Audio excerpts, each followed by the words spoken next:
Nashville, Tennessee, May 29, 1819. Mr. Townsend, I seat myself and take pen in hand to answer yours of the 20th instant, and congratulate you on a safe return to the northward. It is a truth generally acknowledged that good company and good discourse are the very sinews of virtue.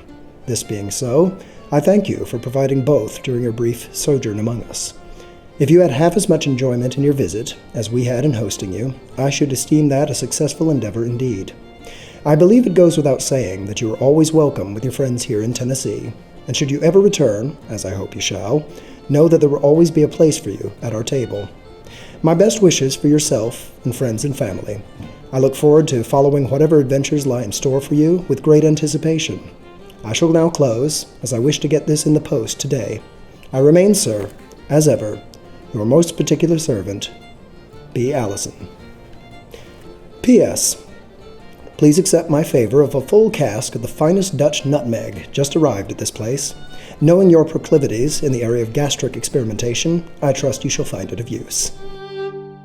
We're here today in Goodlettsville, Tennessee, and I've got Brian Allison, and we're going to be talking about writing, why it's important, how we do writing, what the tools are, the whole concept behind writing, because we take for granted today, we don't do a lot of writing, do we, in the modern world, but in the 18th century, in the 19th century, writing was a very important part of life, so we're going to talk about writing. Brian, tell me a little bit about yourself before we get started. Well, I'm a professional historian. I've worked in the public history field for about 20 years at this point. I've worked at the Hermitage here in Nashville, Carnton Plantation down in Franklin, Travelers Rest here in Nashville, several local museums. And in fact, that's how I got into the writing and studying about it, is doing education programs for those sites. And one of the big things was to try to learn how to cut a quill pen so we could teach the kids that. Right. And it launched me on this odyssey. So. Schooling? Schooling, I went to Austin Peay State University. I have a degree in history. So. Okay. And we are here in Goodlettsville. What's this house that we're in right now? We are at the Bowen Campbell House at Historic Mansker Station, which is a rare survival for Middle Tennessee. This may very well be the oldest brick building left in Middle Tennessee. It was built around 1787, and it is a survivor. The city was only 7 years old at the time this was built. And in fact, when this house was built, Nashville was part of North Carolina. It wasn't yet part of Tennessee. Okay. So a very rare site. It's part of the Mansker Station collection of buildings, the Bowen Campbell House, a recreation of Caspar Mansker's original frontier fort. And this is all part of Moss Wright Park here in Goodlettsville. Yeah, a beautiful, beautiful location. It's an amazing house. So if you ever get a chance, you're ever in this Middle Tennessee area, make sure to check this spot out. So tell me a bit about the importance of writing. Well, writing was very important. Of course, we're talking pre-computer days. We're talking at a time when thoughts had to be put on paper. You had to do it the hard way with pen and ink and paper. One of the reasons I got so interested in this is, as a professional historian, I'm a researcher, first and foremost, and it struck me that this is the way they live. This is actually the way we know these people. This simple quill, pen, and ink was the way any of these ideas that we know about today were preserved for us. So it's a fascinating process, and of course they weren't thinking about immortality. They were thinking about laundry lists and shopping lists and the day-to-day affairs of the neighborhood. But today, 200 years later, a lot of times those are precious historical documents that can give us major insight into historical events and figures. I want to back up and touch on that topic just a little bit deeper. We think about today, we've got video, we've got different ways of audio recording. We have computer records that have writing. People are typing things up. They didn't have any of those things. The sole way we know what they're thinking and saying is through writing. Absolutely. That's so important. That is an amazing point. Extremely. There's it's the way I connect to the past. Yeah. It's the way I learn these people and who they are. There's a quote that I've come to love, and I think it was from John Locke. I may be wrong on that, but he wrote in a poem right there that why letters were so important to him. He said, "Because thus friends absent speak." And that's exactly the whole idea. You can hear them speaking right out of the past. Today we have videos of loved ones that have passed on or whatever, but we've got their thoughts, their ideas, sometimes vivid descriptions of them from 2 or 3 or 500 years ago, and they come to life when they leap off the page. So in a very real sense, writing was important to them. but to us, it's also a very valuable link to that past. Yes. So our main and vital instrument we have to have right up front is a quill, right? Absolutely. We've got an arrangement of feathers of different breeds, different types that were used at the time. All of these would make suitable quill pens today, and a lot of these are readily accessible.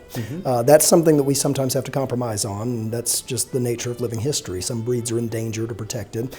For example, in the 1840s, President Polk signed the Treaty of Peace with Mexico in 1848 with an eagle quill pen. That is illegal to own today. Yes. Do not, if you find one in the forest, leave it where it is, because you don't want to do that. And swan is hard to come by. Those were popular. But these are goose and turkey feathers. Okay. And goose and turkey, wild or domestic, will make excellent quill pens. So that's a gray goose right there, wild. That's a domestic goose. There's a wild turkey, and there's a domestic turkey right here. Okay. But what you want is a large bird with a strong flight feather, and goose and turkey is probably the most readily accessible today. One thing to point out is, as one of my friends like to say, that there weren't very many peacocks running around medieval Europe. So when you see that in a movie, it's obviously an anachronism. But any basic large bird, swan was actually preferred because it has the largest of all the flight feathers that was readily available at the time. The problem is it doesn't give very well. It's got a very thick shell to it, and so it doesn't make a very forgiving pen. The goose was preferred by most writers just because it was strong enough to write with, lasted a long time, and it was flexible at the same time of being strong, so it made for a very good writing point. Very good. So obviously we can't just pluck a feather off a bird and start using it. What do we have to do to prepare? Well, what do we have to do to prepare? Well, you got to turn a feather into a pen. And the funny thing is, it's not the same thing. Now, the Romans, the word penna in Latin means both pen and feather. So it's actually, that's where we get our word pen today. However, if it comes right off the bird, it's going to be too soft. I made that mistake when I was a kid. This is where I started, if you don't mind a personal story. I started out trying to write like a pirate when I was about 9 years old, and I picked up a feather in a gift shop at a museum. And the moment I touched knife to pen, whole thing shattered like glass.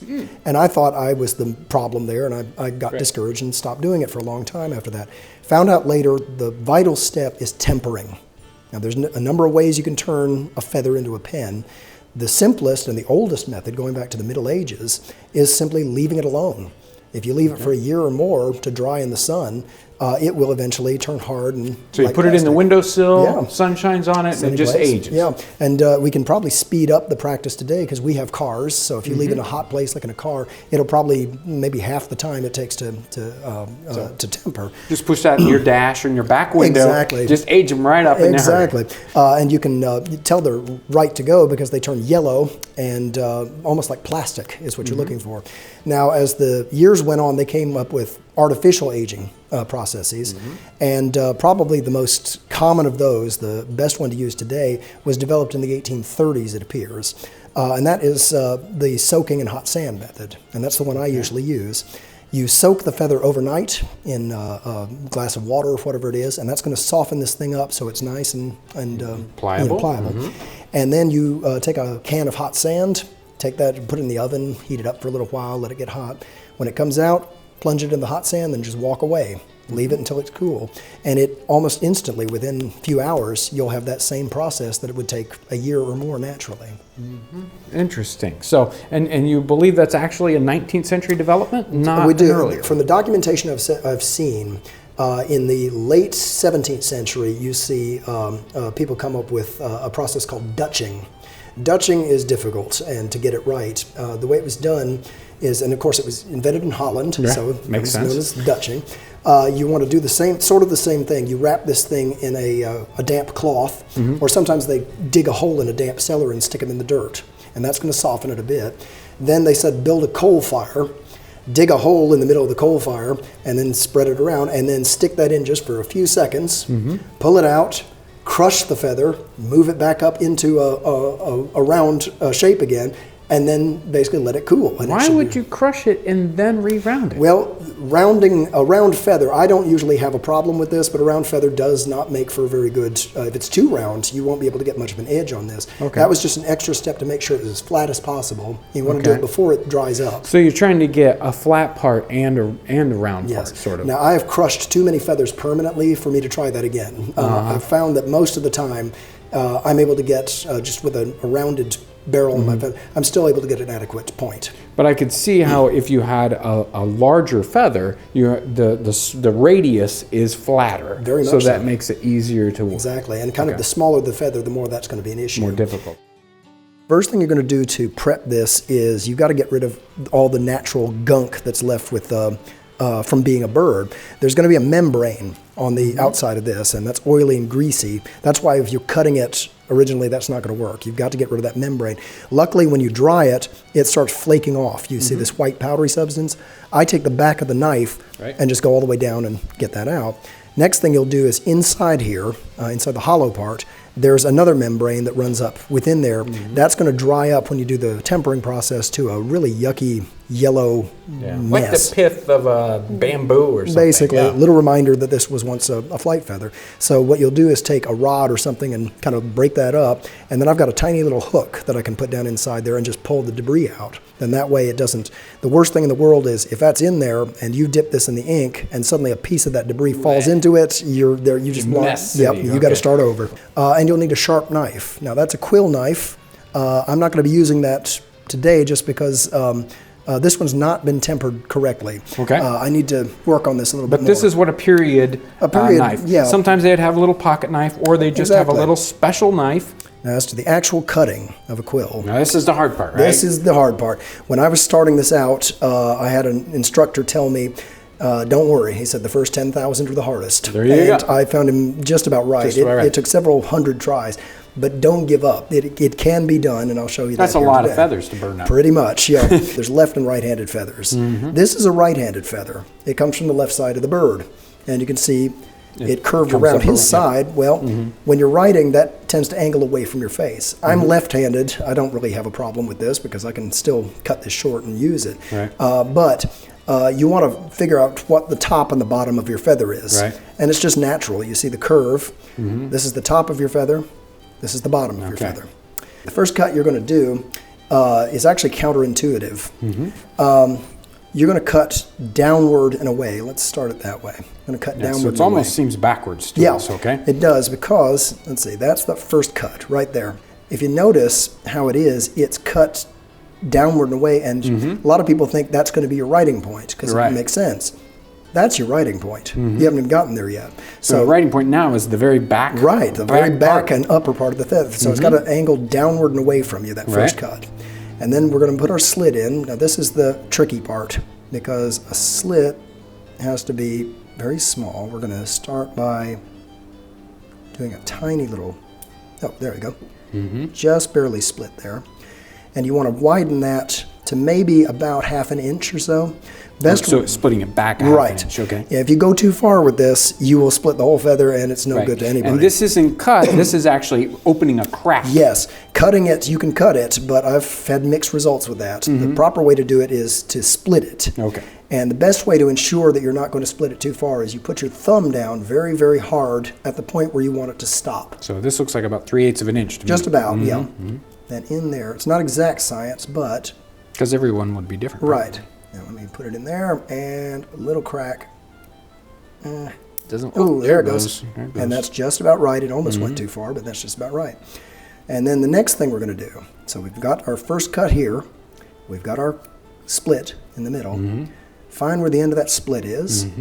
Rotate around. Rotate over into the back, and move your pen maybe 3/4 of an inch up, half an inch up, and then it's one scooped cut. But we're not going terribly deep yet. No. Okay, there you go. Yeah, you want to go about half the dimensions of the the feather of the barrel. So now it's starting to look something. It is, and now you can see what I said earlier. When I do that, when I turn it back over, there's the point of your pen. Right. All this gets cut out from underneath it. Now here comes the difficult part. We're going to have to turn this into a point, and what you have to do is create what they call the shoulders of the nib, and that's a couple of curved cuts. Now again, an expert can do it in 2 curved cuts. And this is from the side or from the bottom? This is from the side bottom. side bottom, basically going forward. So here we go. We're going to start here, and we're going to try it. Okay. And don't worry if you didn't cut far enough, because you can always kind of trim it up. I'm doing it kind of awkwardly. If you notice, I'm doing it from way up here, which is difficult Which you to usually do right. that, yeah. This is close work, so be careful about flying chips. You might want to wear Wear safety protective glasses, yes, oh, yeah. because I've gotten these in my eye before, and it's not fun. So there's our first shoulder, if you notice, and it's a rather ragged shoulder, but that can be trimmed up. Then our next shoulder, you do the same thing. Turn the pen over, cut from here, and start trimming it down. And you'll start to see you're getting now it's what really looks trimmed like down. an actual pen point. Now, the most important part of all of this is what comes after. Once you've got it comfortable, and this is just for demonstration purposes, that's kind of a rough looking pen point. The most important part is what they call the nibbing cut, and that's the part most people leave off. You want to get it to a fairly good point here and trim it up just a little bit there. By the way, if you're going to cut like this, I find this cut, watch how I do it. Using that thumb. Yeah, put your your other thumb against the back of the blade, and you can pivot, and you can get extremely precise cuts. Yeah, you have a lot of control, and you have a lot of power. Yes, at the same time. And that's kind of what you want here. Is you want some power and some control. Now here's where that stick comes in handy. Stick that inside there, good and firm. And now we have a hard surface we can cut against. Right. And what you're going to do is find where the ragged point stops, and you want to angle it. Kind of So you're slightly coming down? Exactly. So it's kind of a chisel cut. You heard the tip. And it went snip. Yep. And now you've got a little flat point. Exactly. Now this one's still going to need to be trimmed. You'll get as you do it, you go through and you start judging how much is too much, what's too long, what's too short. I can tell from looking at this won't write yet because it's too long. Okay. So if that's the So case, shorten that up. Okay. yeah, just go back in, shorten it to a thing. Now it's too thick there, and you can just trim that down. Once you get it the perfect combination of flat and long. So this angle kind of is important. You don't want it to be too steep. But in doing that, you end up with a pen. Now you can see it's very much like an 18th century quill should look. Now there's a couple of other things you can do here. For one thing, if it's still ragged at the end, it's still splattering or something like that, they would use shark skin to do this. I use sandpaper, very fine 1000 grit sandpaper. You can take that and just basically give it a few brushes over the sandpaper like that and take any ragged edges off. And to make it more comfortable to write, you can also see that. That is not going to make a good for pen because all this is going to tickle your hand when you write. So you want to cut a lot of the fletchings back. You can also cut the shaft up anywhere you want to. All this can be trimmed with scissors to make it look more neat. A lot of times, if you see in old paintings, they've done that. They've severely cut back the fletchings to the point where it's still there, but it's trimmed into a more pleasing sight. But also keep in mind, a lot of times, they'd cut all the fletchings off at all. They don't need them to write with. This is a perfectly acceptable pen right there.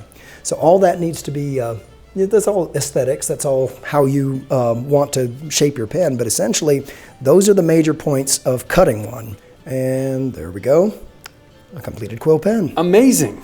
It looks simple, maybe, until you do it. And I've failed many a time making a pen, so it's amazing to watch somebody who's done it many, many times do it. So thank you so much for that. Tell us about ink. Well, ink is a pretty complicated subject, and it's one that if you're going to be writing with quill pens, it's as important as the pen. Not all inks are made the same. Not all pens are made the same. You've got to find the right combination of the two. Now, we've got several varieties that you can go with. Modern calligraphy ink, there's absolutely no reason not to. It's sold in the stores, it's art stores. You sell it as well, and it's packaged as India ink, but it's calligraphy ink, and it's good for use with quill pens. What you want to avoid is anything that's like an acrylic ink or those artist inks. Those tend to clog your quill pen. That's because they dry up and they kind of paint the pen, right? In fact, they would use acrylic ink, India ink back in the old days, and they'd use it with quill pens, but you better be prepared to cut a new nib every time because they knew it was going to dry and harden. So and that had shellac in it? Had shellac as a binder, so that's going to be rough on the quill pen. It was a long time before they came up with a proper ink for writing. In the Middle Ages, the most popular ink was carbon ink, or made with lamp black. Right. So our powdered ink, that's a lamp black ink. It just had lamp black and a binder, gum arabic. Pretty much, and that's it. And you can make that with distilled water. You want distilled because that cuts down on the mold growth and what have you. And then that is good to go. That's been used from the Middle Ages as an artist ink, as a writing ink, all the way up to the present day.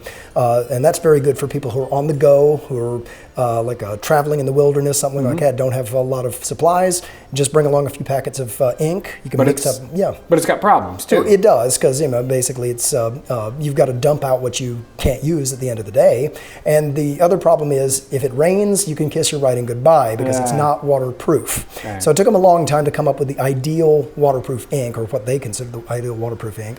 And they finally hit on the magic solution, which was it involved these little things right here. So they look like, I don't know, a misshapen acorn or a dried up cherry. They're not pretty little things, are they? But these are very valuable and were used at the time for making ink. They're called oak galls, or oak apples, some people call them. And they're made by the gall wasp. The gall wasp burrows into the tree to breed, and this is how the oak tree responds, defends itself. You may have some of these in your oak trees around your house because they're in the United States or in Europe. They're everywhere. These are imported from Syria, and even at the time, the best of the oak galls that were available were called Aleppo galls because they came from that little town in Syria. But this is almost pure tannic acid when it comes off the tree, and so they figured out a little bit of science experiment. You take this and a couple of other ingredients, and you can come up with an amazing waterproof ink that'll last for a long, long time. The pigment inks will sit on top of the surface, but that means when water gets underneath it, it can wash the writing right off the page. Whereas this actually etches the paper. It causes, in fact, one of the big headaches for conservators these days. Iron gall ink was the universal ink pretty much from, say, about the 15th century all the way up to the end of the 19th.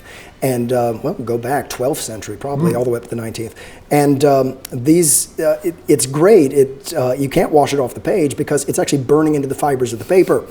And so today, after 300 or 400 years, some of that writing has actually burned through the paper. Now you can hold it up and read exactly. it. Exactly. And you actually see burns in the shape of the writing, which means it eventually destroyed the paper. Now that wasn't a problem for them because they didn't think the writing would last that long anyway. Today, it's a real headache to try to kill the acidity before it actually destroys the document.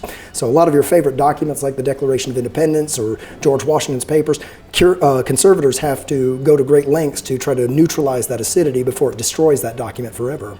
So we've got the oxgall, which is tannic acid. What's the other component? And the next one is what they called green vitriol or copperas. And that's this little green crystal powder.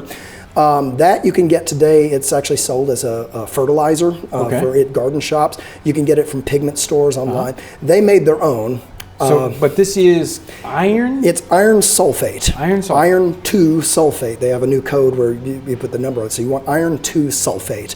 So they called it copperas, but only probably because it was kind of a green color. Yeah. There's copper sulfate. It's very blue-green, but it's not the same thing. No. Copperas, by the way, we're not talking a time of scientific rigidity. So copperas can mean either iron sulfate or copper sulfate. Okay. But they called it that because it was greenish blue and it had that tint to it. So, but you want iron 2 sulfate for this because this is actually called ferrogallic ink sometimes, or iron gall ink. And that's the combination of these two substances. It's pure simple science. Crushed tannic acid mixed with iron 2 sulfate, and you end up with this blue-black ink almost instantly. And they would grind this into a powder in a mortar and pestle. They would grind that into a powder. You've got some versions here? I do have those right here. When you see them, there's very little difference between the two. You've got, on this side is the iron 2 sulfate. That's the crystals right here. This is the blue-green crystals here. And on the other side, this is the oak galls crushed up and moved into solution here. Now we're going to try this. I don't know what's going to happen next, but let's live dangerously, John. And there you go. That is an amazing process to watch. It's fun. They're just, so this isn't everything of this ink it still needs? Right. You could use this as ink, but it's not going to work very well until you add gum arabic. The third ingredient is always a binder. Gum arabic is a naturally occurring substance. Kind of sticky. Oh, yeah. You can get it out of, it's actually food safe. It's used in chewing gum and things like that. Sure. But what it is it's sticky, and it'll make that ink bind and thicker. And that's one of the keys to any of these inks that you can do. If you need to thin them, add a little bit of distilled water. If you need to thicken them, add a little bit of gum arabic, and these two substances will keep your ink to the right consistency, which is very important when you're using a quill pen. So you mentioned gum arabic as a binder. Honey? Honey is actually period accurate. That goes back to the Middle Ages. That was used with carbon ink before they invented iron gall ink. So that's been used as a binder for years. Egg white has been used. There's other substances. Right. I would recommend you experiment with some of the more arcane ones because it takes some getting used to and the proportions right. But basically, gum arabic is easily available in art stores and makes a suitable one. Honey or other things are going to go bad. Yes. Yeah, and that's one thing also to keep in mind. If you use water in this, it will go bad eventually. It'll go moldy. A little ascorbic acid, vitamin C, will keep that from happening. Or alcohol. My iron gall ink that I make at home, I use red wine, and I've had very little mold growth over the years. But if you use just water like they did, eventually it will go moldy. So this isn't the only type of ink. There are other colors that were available? Black was the most formal, and that was the most used, but there's other colors available as well. Blue is especially popular, not usually for correspondence, but for marking things, for art and that sort of thing. And that's usually a concoction dyed with indigo in those days. Then they also had red ink. And red ink was usually made with logwood in those days, which is a little hard to come by today. These days, yeah. But it was a very important thing. Almost everybody had an office would have red ink around because it was used for business forms. It was used to mark and underline important sections of legal documents, that sort of thing. In fact, there's a term that we have that goes all the way back to the Middle Ages when the Catholic Church, the monks used to record the calendar for the year, and they would put the important feast days in red ink, which gives us the modern term a red letter day. And that all comes from the use of that red ink. So that was incredibly important for business and legal, military sort of things as well. And now one other thing about iron gall ink, if you're going to try that and do that experiment at home, or, do safety precautions. You don't want to wash your hands before you eat. Most of this isn't... Yeah, strong acid. Yeah, it is a strong acid, and you don't want to get it on your skin and everything. It turns my fingers purple every time I do it. And you obviously, there's a little bit of toxicity, so you want to make sure you be safe. Right. The other thing to be important to remember on this is this stuff is acidic, which means if you're going to use it, you want to contain it in a non-reactive container, which means glass or ceramic, that sort of thing.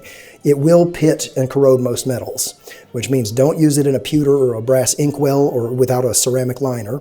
And if you're going to use metal pen nibs with it, I wouldn't recommend it, especially with a vintage nib. It will destroy it eventually.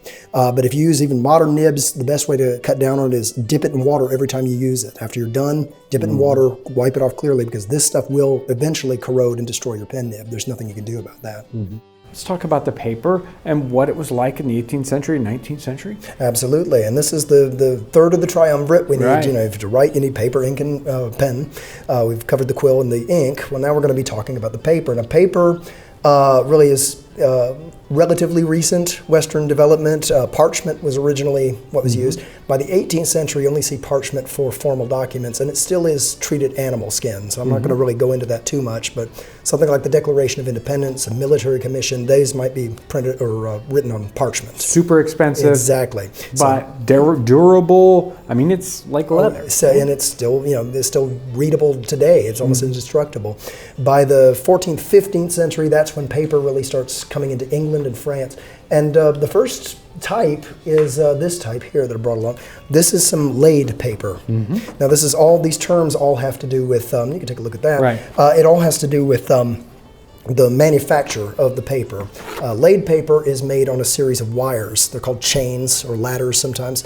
And the slurry, the pulp that you make paper out of, is laid across that. So when you dunk it into the bath and pull it back up, it leaves the impressions of those chains and wires in there. And if we look up closely, we can see all these lines on this paper. You look at it carefully, you'll see a series of little lines and then the chains. You can actually see the impression of the molding thing.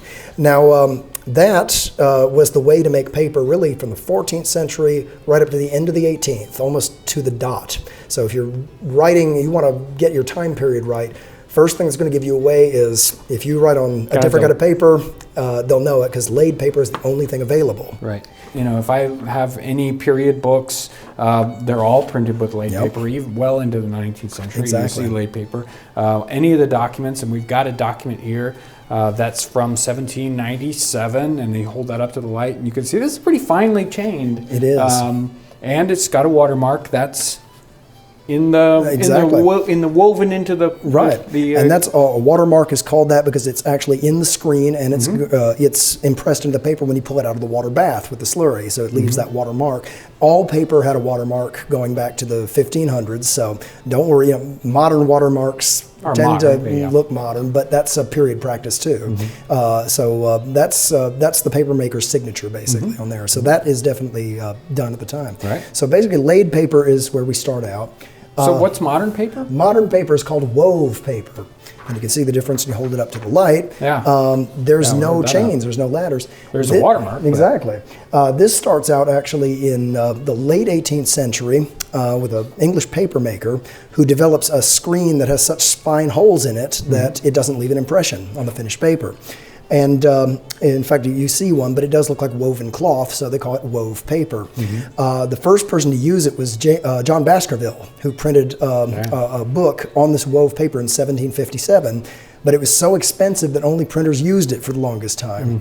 After the turn of the 19th century, technology came along. A pair of Frenchmen invents a mass produced paper milling machine, and wove paper suddenly explodes. So in 1807 or 8, you start seeing it in the United States. By 1810, it's gaining, and by the 1840s, it's pretty much taken over from laid paper. Now that being said, laid and wove were used side by side right up to the end of the 19th century. But after it became popular, after about 1820 or so, wove paper is well more popular than the old laid paper is, and really kind of takes over as the premier writing surface. What about the idea of the cost of paper? Today we buy giant reams of paper for nearly nothing. Exactly. And at the time, paper was coming down, but it was still expensive. Keep in mind, this is not made with wood pulp. One of the reasons modern paper is so cheap, we cut down trees to do this. And as sad as that is, that does make for cheap paper. Their stuff was much finer in quality, and it used a different manufacturing process. They used linen rags.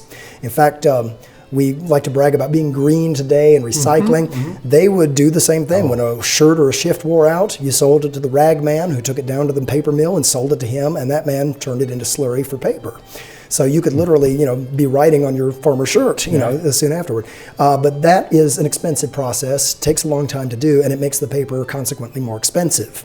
So when you bought paper in those days, you want to make sure you get the most out of it. So for example, right here, you brought along this wonderful little bill, which was for some kind of town thing, 2 pounds, 2 shillings. But what's fascinating about it is look how small it is. This started off life as a much larger sheet of paper, and it was cut to a much smaller piece because they don't need that much. They're just trying to get this is a receipt. They're just trying to get the most information on there and get it back into the hands of the guy who needs it. So if you don't need a full sheet, you'll cut it down, you'll shape it to match, and you'll try to save as much as possible because this can be very expensive at the time. So they're not wasting the paper, they're not wasting the used clothing, everything gets reused. Pretty much. It's a great story. So, they had these papers. It turns out that there was sometimes, at different times, paper prep. They had that. Today we get out the paper, it's ready to be used. Exactly. What about in the 18th century? Well, in the 18th century, paper was often as good as the person who made it, just like the quills, just like the inks. So you do get complaints in people talking about the poor quality of their paper, and their ink is feathering or running, and that's the thing where it bleeds into the paper, or that it's so greasy that you can't write on it, it's just beating up. So there were tricks to get around that, and you could still use them today. The way around that is use some of this gum sandric powder, and the best way to use it is to crush it very fine, put it in a little tiny ball of cloth, and then just pounce it all over the paper. In fact, that's the process called pouncing. and you pounce it all over the paper, rub it in real good, and what that does is it tightens up and slickens all the fibers of the paper, and that makes it easier to write on. You can do that with greasy paper as well. Another way to do it is burnishing. You can take a bone folder and burnish it real hard, and it accomplishes the same process. So these are ways of compressing the fibers of the paper to make it hold the ink a little better, make the ink run off the pen a little easier. And that was a more common problem in the 18th century than today. Today, if you're using modern commercial paper, it's got manufactured with tolerances at the factory, so it shouldn't give you that problem. But if you do, in the odd chance encounter that problem, just use the 18th century solution and pounce the paper. Let's talk about paper sizes. Today, we use 8.5 by 11 sheets of paper. That's how it comes. Sometimes we get legal size. In Europe, they use different sizes. What about in the 18th century? Exactly. And this all comes down to, even today, what was the size of the master piece of paper coming out of the mill? They made them in huge sheets and then cut them down to size. You didn't want to waste it. Exactly. So as it turns out, when you cut them down into the smallest quadrant, basically, of that big sheet, you get a sheet about 8 by 10 inches. And that's the standard that you often see in the short notes and what they called billets in those days, little tiny informal documents. They're on a paper just roughly smaller than a modern piece of 8.5 by 11 North American paper. This can easily be cut down to the size, and 8 by 10 or thereabouts, and you can use it that way. That's convenient because you can buy this in office stores by the ream, still with the laid finish, the whole 9 yards. The problem is, most formal correspondence wasn't written on this kind of paper. Okay. This is too small. Military documents, bills, they're often it's the same process, the one size up. This is a more legal size document right here. This is that you brought in, a beautiful document here, which is for the Brigantine Hannah, a bill for her outfitting at a port, 1797 there. You can see the size, bigger than this one, but you can also see it's a little narrower and longer. So this is probably around 8 by 13 or thereabouts, and that is their version of legal size. You see this size a lot in military documents, business transactions, legal documents are a lot of this size, and I think that's where the term comes from because they used it for so long. So that's the next size up. That you can still get at stationery stores. The problem is formal correspondence was usually written on what they called bifolium paper, and that's like this. It looks like the 8.5 by 11 until I actually open it up. It's actually a booklet. And so what you want to do here is you start out with a page probably roughly equivalent to the modern 11 by 17 and then fold it in half. And what you would do with this is you'd write your intro, you're right here in the body of the paper, body of your letter, signature goes here, back page is blank. And that way you fold that up, and that's the outside of your envelope when you're done. So most formal letters, and I mean letters written to loved ones, letters written to important people, had to be on this format. That can be tricky because it's hard to find letter stock that size. But there is a quick go around for people who want to just get started and looking for a relatively cheap version. Go down to your art store or a craft store, and a lot of times they'll have charcoal paper. Charcoal paper is laid art paper. You want to look for charcoal because charcoal is laid finish. It's also relatively light. It's writing weight basically, and it comes in all sorts of sizes, including about I guess this one's about it's close to 11 by 17, but you can cut that down to size, fold that over, and there you got kind of make your own exactly version. A pad of maybe 25, 30 for a relatively cheap amount of money. So that's a good way to get started if you want to get into this and you don't want to go to the trouble of ordering it special and have the mill cut it and everything like that. So there's ways around it. There's ways to replicate the look. One other tip, if you're looking for paper, remember their paper was linen content. Almost impossible to find today. I did the math one time. I actually found a mill in France that still makes it, linen content, rag paper. It would have cost almost as much as the payment on a house to even import 5 sheets, so I just said forget that. I'm glad to know it's out there, but that's for professionals, not me. What you can do, though, is get the equivalent cotton content. The more cotton that's in it, the more expensive it's going to be. But you can get it anywhere from 25 to 100%. And if you get 100% cotton, it is almost as close as you're going to see to actual original 18th century paper that I've handled in my career. So. They didn't just work on blank sheets, right? Exactly. Letters aren't the only part of writing with this. Everything was recorded in these days. Sure. I like to tell the kids that when I do these workshops, that when you think of Shakespeare's works or something like Victor Hugo's Les Miserables, all of that was recorded on paper with a quill pen originally, and they start off with little things like this. So blank books, if you want to do journaling, if you want to keep notes of things. Almost everybody had a little blank book they carried in their pocket. Right. And we should today. Exactly. I know I do. We have an iPhone today, but back in the old days, that was their phone, was this little book. They called them waste books because a lot of times the cheap ones that they sold at the stationers were cut down from waste paper and they were meant to be wasted. So little cheap books like it. Now this one's much nicer than a cheap book, but something like this is perfect for journaling and things like that. So leather, marble paper. Yeah. So all of these would be how the records were kept. So if you're aboard a ship, for example, you're going to be keeping log books, you're going to be keeping navigational journals, you're going to be keeping medical journals. All that's being kept in these little blank books that were made in these bookbinder shops, sold to the public and carried to sea. Right. Or And here's one that's a commonplace book. A commonplace book, yep. Those were kept by great minds, basically, so you could organize your thoughts. So again, you've got them where they've got tables of contents, and you've got the A, B, C, D. All that's designed for you to find. If you had a passage, a quote, something like that, you could organize it according to your own system, and then go look it up. And then go back and find where it's at instead of going, I think it's in here someplace. Exactly. So yeah. So fascinating. So many great little nuances with paper. Who would have thought paper was such a complicated little process? But it's so much different today. We take paper for granted.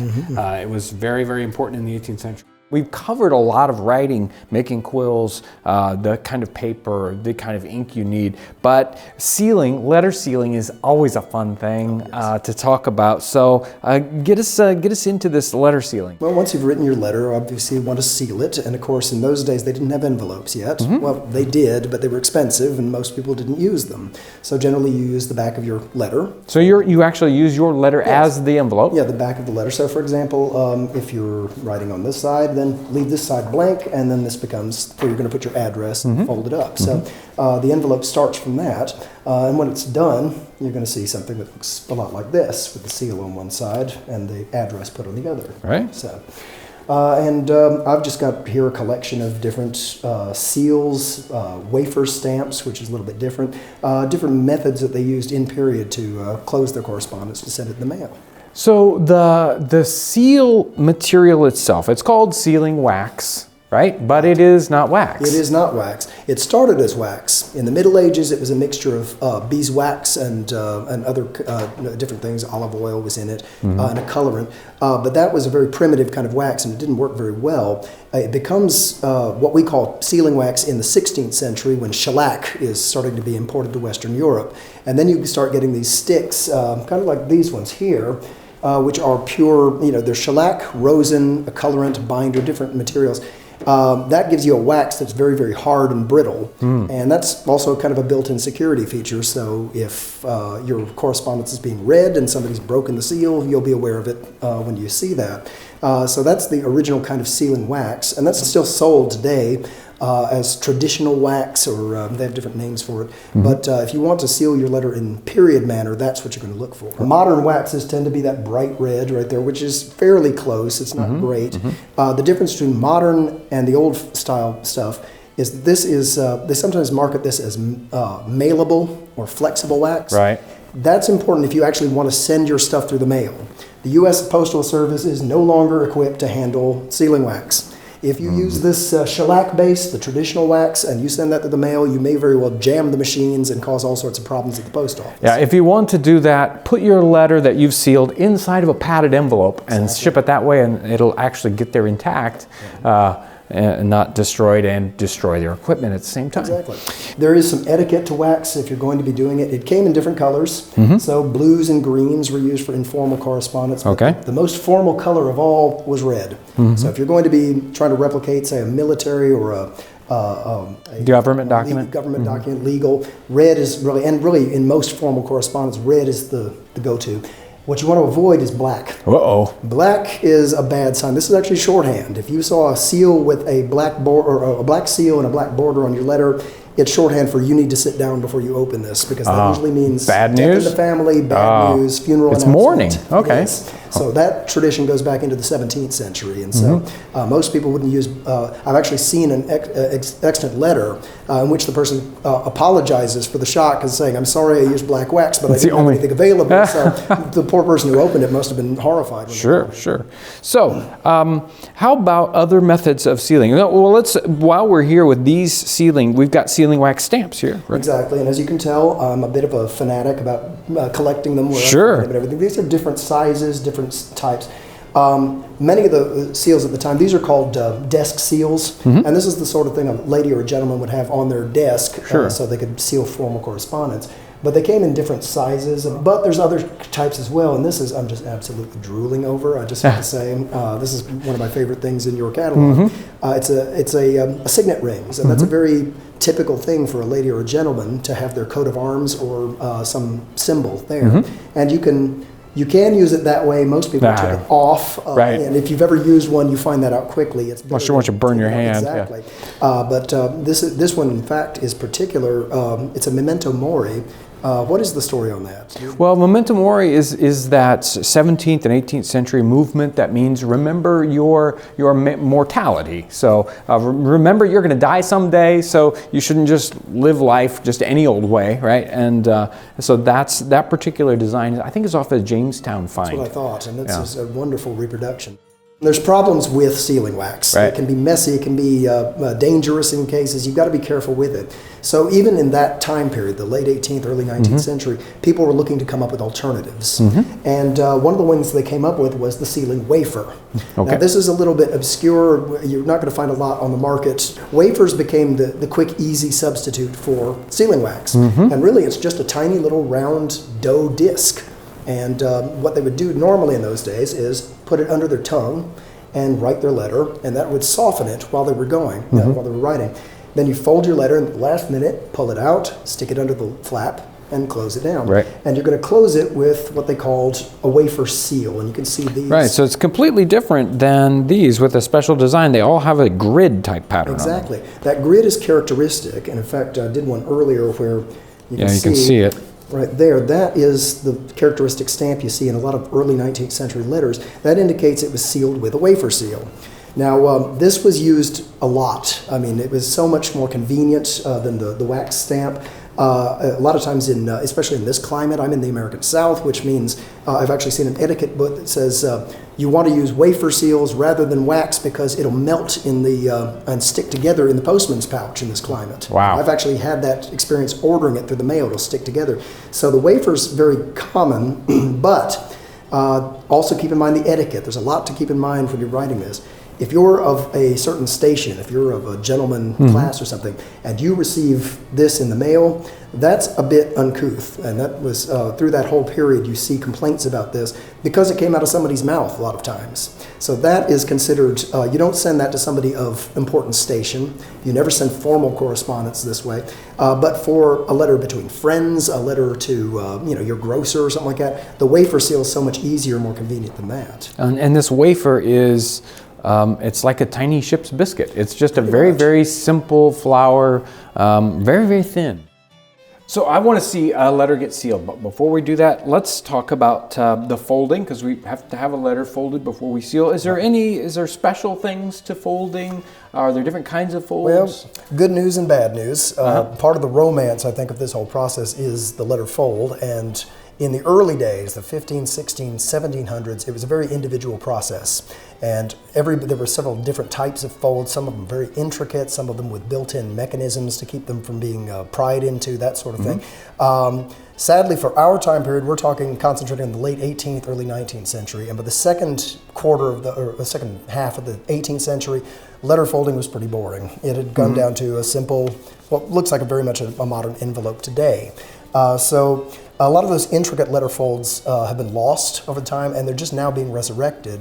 One of my favorite channels on YouTube is there's an MIT professor named Jenna D'Ambrosio, and she runs a channel called Letter Locking, and that's what she's doing is actually reconstructing these intricate ways of folding they used in the pre-modern, or the early modern era. We'll make sure to put a link down in the description section. Absolutely. So if you're interested in that era, and I highly recommend you look at her channel because she's a scholar. She's done the research, probably the foremost expert on that process living today. So what we're going to demonstrate today is really just a simple one-sheet letter fold. So if you're writing on an 8.5 by 11 piece of paper or something similar, this is the sort of thing that almost everybody used to fold their correspondence in the late 18th, early 19th century. You can do this without, but one thing that makes your life a lot easier is invest in a bone folder if you want to do this a lot. This helps you make your creases very sharp, and it helps to get into tight corners, and you'll see that as can be helpful. Yep. Exactly. So with this sort of letter fold, the simplest one, what you're going to do is first start with, remember, all this is your writing up here. This is where your letter is. The sheet's blank for the address. So you're going to start with the writing side up, and you're going to fold in your sides. Try to make them as neat as possible as you go down. So there's one there. So you're folding in about 1.25 inches. About 1.25 inches. It isn't exact science, and it doesn't have to be centered either, because the entire package is going to be a rectangular. Yeah, a rectangular anyway. So leave a little space in the center a lot of times, especially with a letter this size, and that should be enough. Doesn't have to meet in the center. And again, none of this is set in stone. Every letter, it seems, is folded differently by a different correspondence. So that's your first fold right there. So you got your two sides folded in. Now starting from the bottom of the letter, you start folding it up. And again, you rough it out. That's probably about a quarter of the way up. And this is where the bone folder really pays for itself, because once you get up here, you're going to tend to get crinkly and crunchy down in the corners. Well, if you put your bone folder in there, pull down, that's going to neaten everything. Now, here's a little pro tip for everybody. At this point, stop using this bone folder to crease until you're done, because you're going to have to adjust it a little bit as you go up. So to keep it neat, you're going to just take that right on that line there. And keep going one more. One more time. Okay. And that's going to give you the top flap of your envelope. Okay. So flatten that pretty good. And then the top flap comes down. And now it's starting to really look like an envelope. Sure. The last trick is, you don't want to just, you can do it this way. I've seen examples done this way, but it's very neat, it's very ugly. It's not the very corners want to kick up and everything. And it doesn't hold everything secure. Right. So this can break loose in the mail or something like that. What they would do generally is take this bottom part here, there's your top flap, tuck one corner in, and this takes a little adjustment. Tuck the other corner in. Now that it's done that way, now come back in with your bone folder and make sure it's nice and crisp and flat, and there is your folded letter. And it doesn't easily come loose. Right, and so it holds that shut. Plus, the other advantage of this is once you put the seal here, it's only going through one layer of paper, so if you cut that loose, you won't damage, hopefully, the writing underneath, and you won't make the letter illegible. Sure. So that's the simplest and most common way of folding a letter in the late 18th and early 19th century. So sealing is a little trickier. There are a lot of different kinds of wax. You've got the standard red stick, the kind we carry. That's the real shellac. It doesn't have a wick in it. Right. A lot of the waxes you see today have wicks in them.